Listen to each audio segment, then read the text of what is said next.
Veille et d'inspiration, c'est parti et c'est pour les gagnants, gagnants assidus à vie, pas pour les perdants, perdants de vue à vie.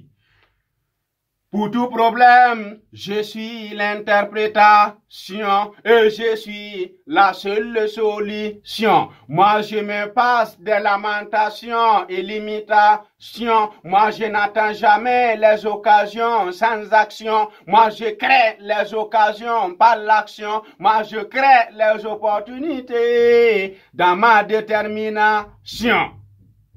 Moi, je suis celui-là qui prend l'entière responsabilité de sa vie. Vous devrez être celui-là ou celle-là qui décide de prendre l'entière responsabilité de sa vie. C'est quoi prendre l'entière responsabilité de sa vie? C'est lorsque vous acceptez que tout ce qui vous arrive de bon ou de mauvais, c'est le fruit, c'est le produit de votre travail, de votre œuvre, de ce que vous avez fait ou de ce que vous n'avez pas eu à faire.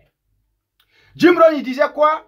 Taking full responsibility for your life is the top of human maturity. Prendre l'entière responsabilité de votre vie, c'est le summum de la maturité humaine.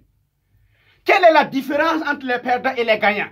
Les perdants sont ceux-là qui sont là à toujours pointer le doigt chez les autres. Ils sont toujours en mode, c'est pas de ma faute. Non, c'est pas de ma faute. C'est le président, c'est le ministre, c'est mon papa, c'est ma femme, c'est ma maman, c'est mon frère, ce sont mes collègues, c'est mon patron, c'est mon boss, c'est la température, c'est l'oxygène, c'est le pays qui est sec. Lorsque vous voyez une personne qui a cette mentalité, c'est pas la peine de deviner son avenir, il va échouer. Les gagnants sont ceux qui sont en mode je prends l'entière responsabilité de tout ce qui m'arrive de bon ou de mauvais. De manière directe ou indirecte, tout ce qui m'arrive, c'est de ma faute. Non pas de ceux qui sont des perdants qui accusent tout le monde. Et souvent, ils dépassent souvent les limites et ils accusent même Dieu. C'est pas de ma faute, c'est Dieu. Dieu même, il m'aime pas. C'est Dieu, mais il m'aime pas. Pourtant même, vous savez qu'en islam, Allah même dit dans un hadith kursi, Ana inda dhanni abdi bi.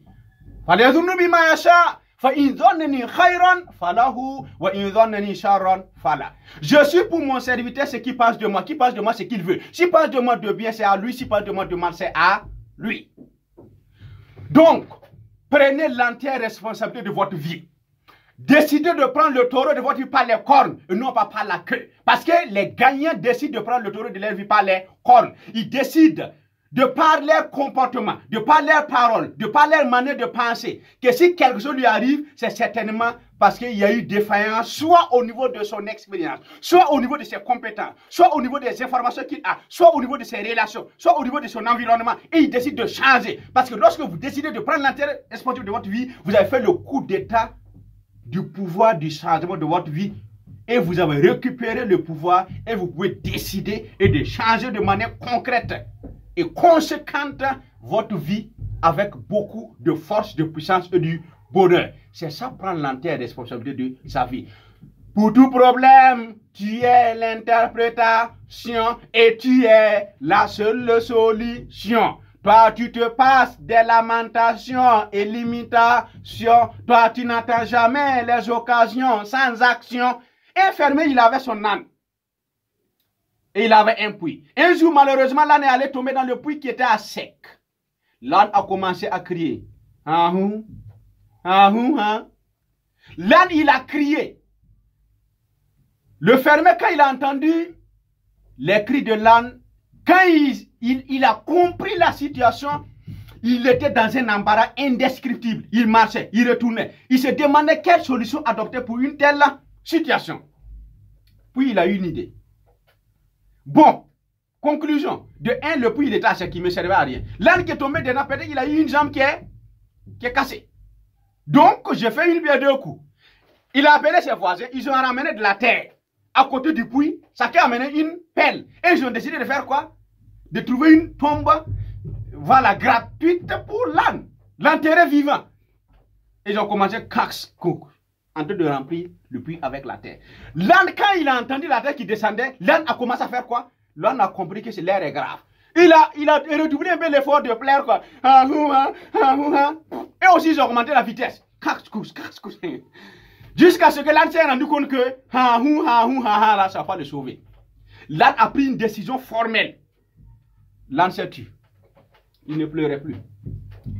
Et l'âne, après sa décision, il a agi en faisant quelque chose d'extraordinaire.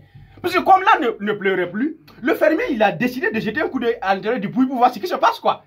Et quand il est rentré, il a vu quelque chose d'extraordinaire et d'exceptionnel et de révolutionnaire et d'historique.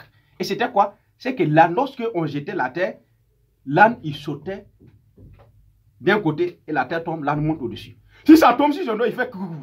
Il tremble comme cela, la terre tombe, il monte au-dessus. D'ici que c'est d'en haut, on finit la terre, l'âne était au dehors. C'est ça, prendre l'entière responsabilité de sa vie.